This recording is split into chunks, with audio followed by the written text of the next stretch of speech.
नागपुरातील रामझुला अपघाताप्रकरणी मुख्य आरोपी रितू मालू हिला अटक करण्यासाठी पोलिसांनी न्यायालयाकडे परवानगी मागितली आहे। या पोलीस परवानगीबाबत न्यायालय 18 जून रोजी सुनावणी घेणार आहे। या प्रकरणात न्यायालयाने रितू मालूचा अटकपूर्व जामीन अर्ज आधीच फेटाळला आहे।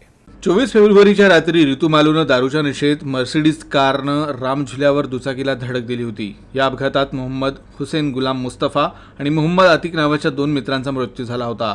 त्यावेळी पोलिसांनी रितूला अटक करून कोर्टात हजर केलं होतं, मात्र कोर्टानं तिला जामीन मंजूर केला होता।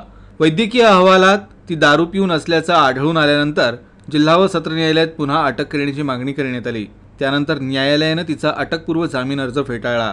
तिला आता पुन्हा अटक करण्यासाठी पोलीस न्यायालयात पोहोचले आहे।